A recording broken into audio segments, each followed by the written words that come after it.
गांव के बाहर एक पुराना नीम का दरख्त था, जिसके नीचे हर शाम एक बूढ़ा बाबा आकर बैठ जाता।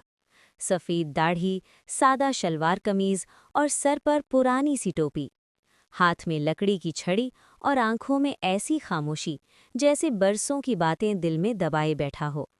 लोग कहते थे, बाबा बहुत कुछ देख चुका है, मगर बाबा कम बोलता था। वो जब नीम के दरख्त के नीचे बैठता तो उसकी आंखों के सामने माजी के मंजर घूमने लगते। उसे अपना दादा याद आता, जो मजबूत जिस्म और घनी मूंछों वाला एक मेहनती इंसान था।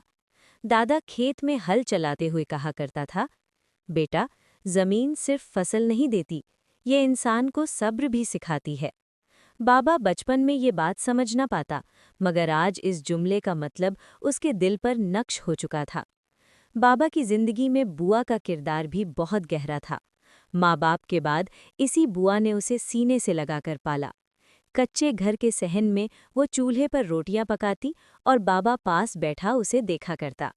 बुआ की आंखों में सख्ती कम और ममता ज्यादा थी।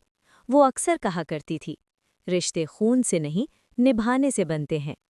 बाबा उसकी बातें सुनकर मुस्कुरा देता, मगर वक्त ने इस मुस्कुराहट को कहीं गुम कर दिया। जवानी आई, सोच बदली और फिर घर में तल्खियां भी आने लगी।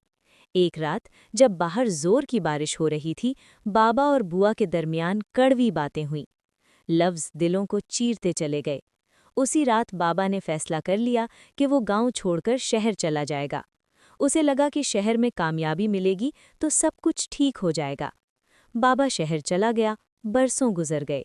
उसने मेहनत की, पैसा कमाया, नाम भी बनाया, मगर दिल के अंदर एक खालीपन हमेशा मौजूद रहा।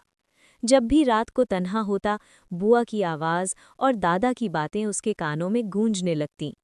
तब उसे एहसास होता कि वो कुछ बहुत कीमती पीछे छोड़ आया है। एक दिन बाबा ने वापस गांव जाने का फैसला किया। हाथ में पुराना बैग था और दिल में ढेर सारी नदामत। गांव पहुंचकर उसने वही नीम का दरख्त देखा, मगर घर बोसीदा हो चुका था। सहन वीरान था और बुआ अब इस दुनिया में नहीं रही थी।